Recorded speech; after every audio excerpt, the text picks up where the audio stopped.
Con nosotros vamos a referirnos a Europa, que afronta problemas complejos. Europa se debilita. Ariel, bienvenido. ¿Cómo estás?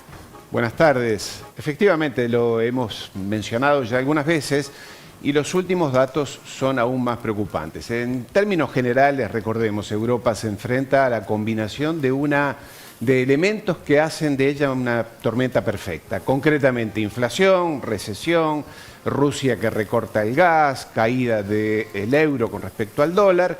Y si repasamos qué está pasando en Europa, lo importante es que este señor, el primer ministro de Gran Bretaña, el inglés Boris Johnson, ha debido renunciar a su cargo. ¿Y por qué?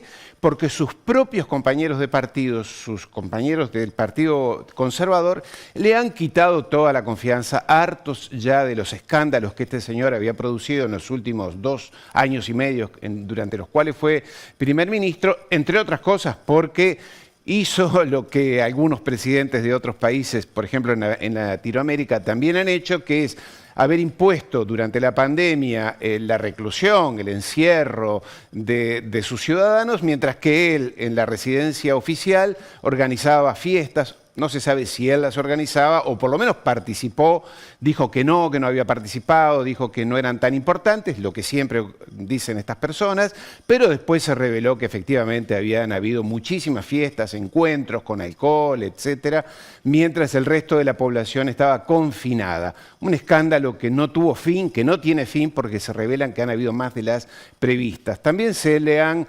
acusado, se le han surgido algunos escándalos sexuales a este hombre. Y lo cierto es que, como digo, sus propios compañeros han dicho basta, tiene que dejar el cargo, él se ha resistido, pero bueno, en los próximos días va a haber un nuevo primer ministro para una Inglaterra o Gran Bretaña que enfrenta, como digo, graves problemas de recesión, de precios y demás, pero que además, en el caso concreto de Gran Bretaña, enfrenta problemas en Escocia, que se quiere medio que independizar, separar del Imperio Británico, lo mismo con Irlanda, en fin, graves problemas los que enfrenta este señor. Pero no es el único en Europa. También Macron, el presidente de Francia, que aquí vemos, debió enfrentarse a una situación insólita, y es que la empresa Uber, esto es de los que compite con los taxis, de conductores individuales que rentan sus coches para desplazar a personas, que reemplazan de alguna manera y compiten con los taxis tradicionales en todas partes del mundo, la empresa Uber parece que tuvo unos encuentros muy particulares con este presidente y el Consorcio Internacional de Periodistas reveló que emails, mensajes de texto y demás, en los cuales a este señor, actualmente presidente, mientras era ministro de Economía ya por el 2015 de Francia, se reveló, se demostró que tuvo encuentros casi que de corrupción con esta gente, porque los apoyó y les dio privilegios y forzó leyes y forzó regulaciones a favor de Uber, la multinacional de California, de los Estados Unidos. Entonces, esto ha sido un escándalo en Francia, créame hoy en día, y permítame que lo tome con cierta honra, porque realmente va más allá de lo que en este país uno se puede imaginar. Recordemos que Macron, que acaba de ser reelecto en su cargo hace más o menos 2 meses, es el presidente menos votado de la historia democrática reciente de Francia, 30 y pico % del electorado, mientras que el 60 y pico % o le votó en contra o le votó en blanco o directamente no fue a votar, que en el sistema democrático actual los votos en blanco, el ausentismo para las elecciones, prácticamente hay que considerarlo como una oposición. O sea, es un presidente muy debilitado, con muchos problemas internos dentro de su propio partido, dentro del Parlamento, y que ahora haya surgido esto donde es inapelable. Hay revelaciones de mails, de mensajes de texto, de WhatsApp y demás, que demuestran una cierta intimidad o demasiada intimidad entre la multinacional y este hombre. Pero la cosa no termina allí. También en estos días en Italia, esto de esta semana, el primer ministro Mario Draghi, un hombre que pertenece a la élite mundial, un hombre que viene de ser altísimo cargo del banco más importante del mundo, que es el Goldman Sachs, banco privado, un banco muy importante, banco de inversiones de origen norteamericano, muy poderoso. De allí pasó al Banco Central Europeo. Es un hombre de las finanzas, es un hombre de la élite, de máxima confianza de la familia Rothschild, un hombre que juega en las grandes ligas más elitistas del mundo. Resulta ser que también perdió la confianza de sus compañeros de coalición y debió, o por lo menos no debió, pero presentó su renuncia. Dijo que en estas condiciones él no gobierna, que él necesita toda la unidad para sacar a Italia adelante.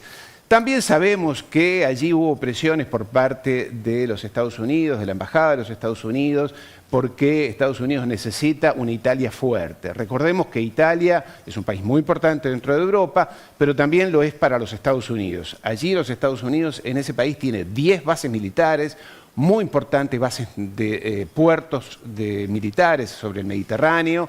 Recordemos que Estados Unidos tiene 14.000 soldados allí desde la época de la Segunda Guerra Mundial. Recordemos, dicho sea de paso, Italia es uno de los países perdedores de la Segunda Guerra Mundial y por tanto fue invadido en su momento y desde entonces se mantiene una ocupación militar norteamericana y por eso los gobiernos italianos siempre son pro-occidentales, pro-OTAN, pro-Estados Unidos.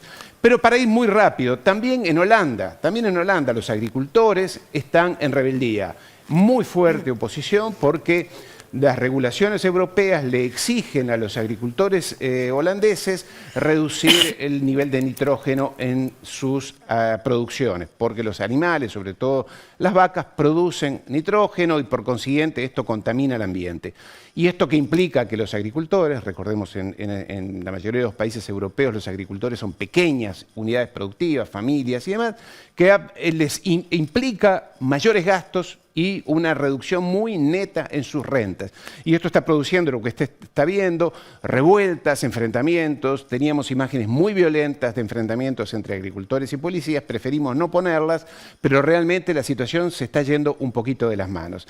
Y para cerrar también en España, nuestros amigos españoles, nuestros queridos amigos españoles, allí se han enfrentado a una situación muy insólita, y es que el rey, el padre del actual rey, el rey emérito en este caso, Juan Carlos, aquel que está acusado de todo tipo de corrupción, de recibir coimas y recibir comisiones de parte de muchísimos países y empresas, que no ha podido justificar el dinero que tiene, que no ha podido justificar la fortuna que tiene y que no puede justificar, por ejemplo, que le haya regalado, es así, le haya regalado a su amante, no a su esposa, a su amante alemana, 60 millones de euros. Se los regaló.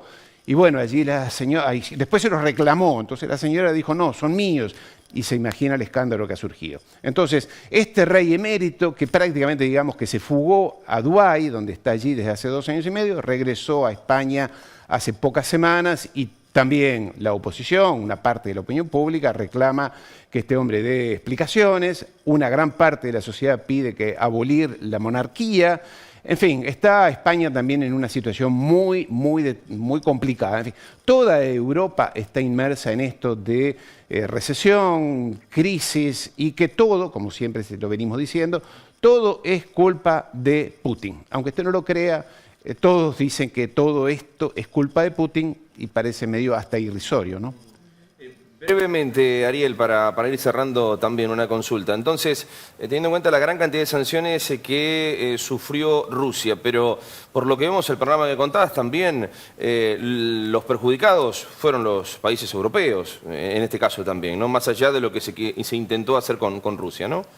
Exactamente, lo que ha hecho, lo hemos dicho, lo que han hecho los líderes europeos en tratar de ser agradables para Estados Unidos es un tiro en los pies, es decir, ha sido prácticamente un suicidio lo que han hecho los líderes europeos tratando de penalizar a Rusia. En todo caso, el ganador de todo esto parece ser los Estados Unidos. Un Estados Unidos que también está complicado, porque Biden, el actual presidente, pronto en noviembre tiene elecciones y todo parece indicar que el que le gana es Trump nuevamente, no Trump porque las elecciones serían un año después, pero que los adeptos a Trump serían los que van a ganar, que serían los republicanos. Se han hecho públicas imágenes del hijo de Biden en la cual está en fiestas y drogas, armas, niñas, en fin, realmente una situación muy calamitosa, muy vergonzosa para la democracia norteamericana en este caso. Gracias, Ariel, como siempre, por estar aquí, por contarnos qué pasa en el mundo, para conocer un poquito más. Así que muchas gracias. Nos vemos el próximo Ariel. viernes. Gracias. Claro que sí, un saludo.